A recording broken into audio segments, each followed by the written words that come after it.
Hello and welcome everyone to the presentation of our 8 Tech app created by Jellly team. Let me introduce our members of our team, starting with me. I am Juan, and I used to work in the retail industry before School of Code allowed me to learn great skills to become a software developer to change my career path. Hi, my name is Ellie, and I am a registered pharmacist. I could see how technology was being used to improve healthcare outcomes, and I decided that I would like to pursue a career in tech. Hello, my name's Laurence, and before School of Code, I was an HGV driver, and in my spare time, I was learning how to make games and websites for people. Hi, my name's Liam. Prior to the School of Code, I was a professional musician and a piano teacher. I've always been into technology, so I decided to put the creativity and abstract thinking skills I learned as a musician towards learning to code and hopefully a career in tech.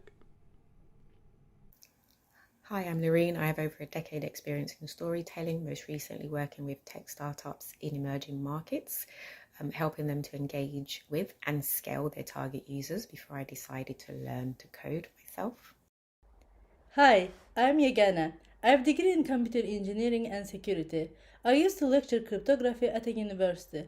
Then I gave a long break because of relocation and birth of my son. Now I want to start my career in software development. So that's our team, and I'm now going to just chat you through what we were inspired to try and solve. So for a lot of people, working out simple math problems is challenging. In fact, only a fifth of the UK population can solve GCSE level math problems, with just over half of the UK population able to solve basic primary school level math problems. As a mum, I recently experienced my daughter just missing out on a place at our local grammar school because the results of her maths test were just below the minimum required for her to be deemed selective. We also often come across people who have no idea how mortgages, savings, and credit actually work, not to mention the challenges of working out how much material you need for DIY projects and so many other real-world situations where understanding maths is handy. We also did a quick poll in our bootcamp cohort where we asked what some of the real-life world maths situations people wish they could actually solve.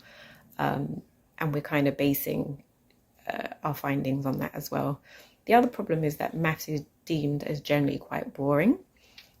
From a business case perspective, the edtech market has seen real growth due to the pandemic, with the UK market now worth £3.2 billion, a rise of around 70% in recent years. So we decided to create a gamified solution that would offer a real fun and engaging alternative to learning maths and improving financial literacy for anyone who used it. This will be aimed at anyone from upper primary school age right up to any age of any adult. Our core aim is that the user would have fun, remain engaged, and be motivated to keep using the app and in the process become better at maths.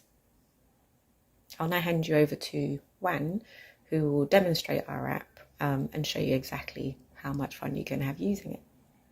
Over to you, Juan. Thank you, Loreen. Let me share my screen to show you a demonstration of our app. This is our landing page where the user have to sign in or log in to go to our home page. Here at the right side is displayed basic user information, their nicknames, how many beans they have, that's the currency that is used in the game, that can be traded in the shop, their current level, experience points, and how many experience points they need to get to the next level, and their avatar. On the left side, they can select to start one of the quizzes that are organized into categories.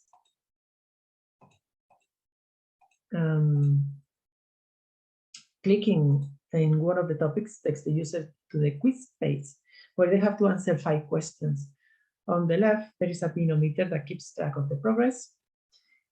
After answering the question, it will display a result page. So when we start taking the quiz, I'm gonna answer this question wrong on purpose to show you what is displayed in the result page. As you can see, after answering more than 50% of the questions correctly, it will show us a jelly bean and the option to retry the quiz. Let me retry again. This time I'm gonna do it right. It's 400.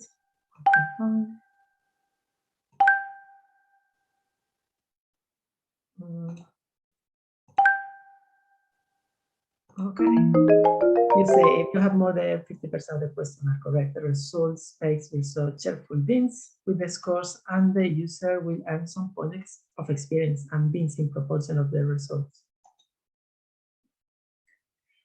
If we go to the Jellly shop, user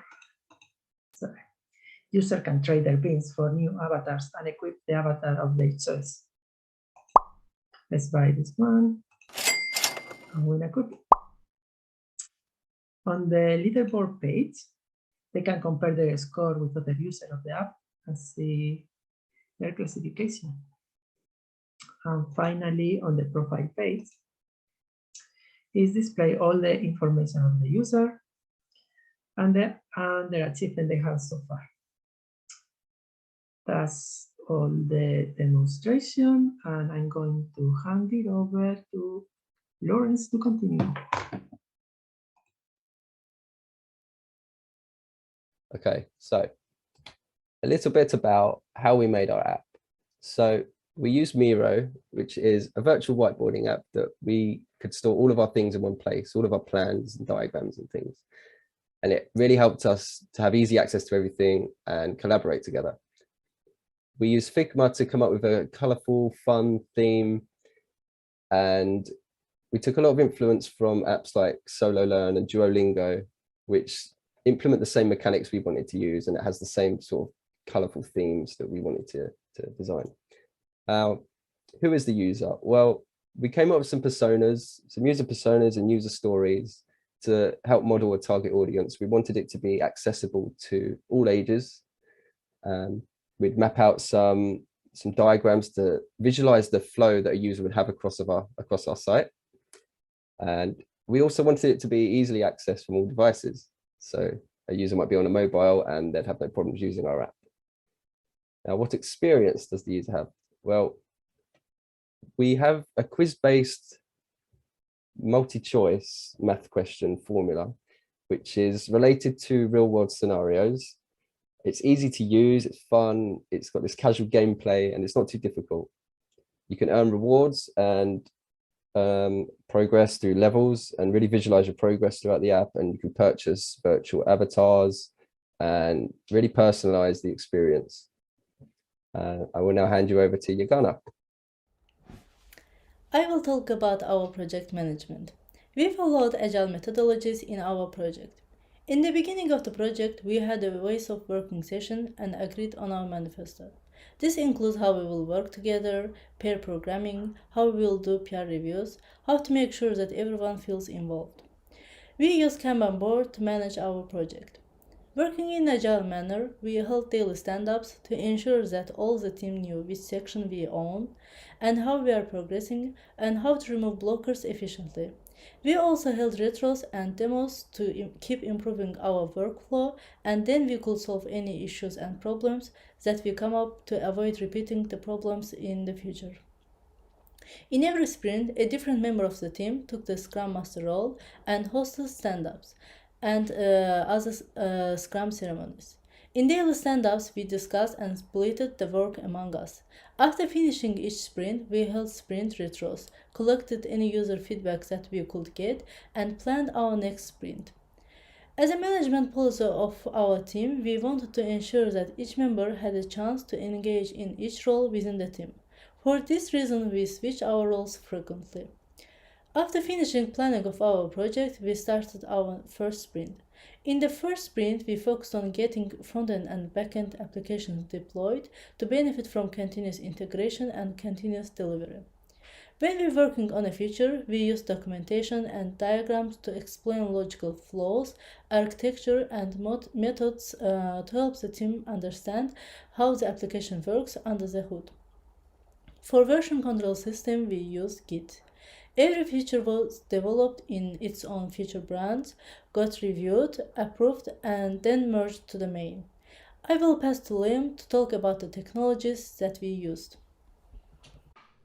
So a quick tour of the technologies we've used. Throughout the bootcamp, we've largely been working with a kind of Pern stack, consisting of a React front-end application, which consumes a back-end API created with Node.js and Express, which speaks to a Postgres SQL database. We were sort of relatively comfortable with these technologies, so we decided to use them as the kind of bedrock of the app. We did, however, decide to step out of our comfort zone a little bit and have a look into one of the React frameworks, like Next.js or Gatsby, just to expand on the kind of React workflow. So after a bit of research, we decided to give Next.js a go, largely just for the ease of the page routing. We knew we were going to need quite a few different pages, so the sort of file system based page routing was really handy on Next, as well as like being able to make dynamic page routes. We used Auth0 for handling user login and authentication, because it's pretty easy to set up and it does everything we needed it to do, and it's a lot easier than setting up a custom authentication from scratch. In terms of the styling, it's pretty much 100% custom CSS with one or two sort of third-party UI components from Bootstrap. In terms of the deployment, we decided to split the front end and the back end into two distinct services on separate repos, just for ease of kind of continuous deployment and also just general separation of concerns. This allowed us to split off and pair program on things easily without having to worry too much about Git conflicts and stuff like that. The front end is deployed on Netlify and the back end is deployed on Heroku. Both of these they're free and really easy to set up, and Heroku has the added benefit of being able to spin up a Postgres instance really easily in one click, so that was pretty helpful.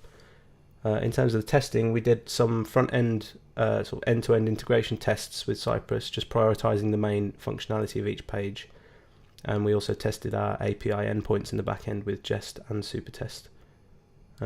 So yeah, that's a quick tour of the technologies we've used. I'm going to pass over to Ellie now to reflect a little bit on how we feel the project went and where we feel it could go. Over to you, Ellie.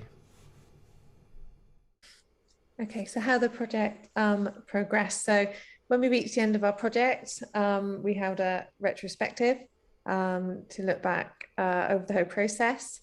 Overall, we're really pleased with the process progression of our app. And I think the real key to this was how well we worked together as a team. Our team spirit was amazing, and we collaborated really well and helped each other, and we really worked to our strengths and brought each other along.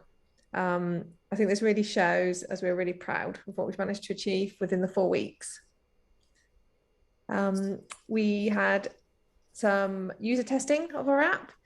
We had adults and children play, and overall the feedback's been really positive and really great.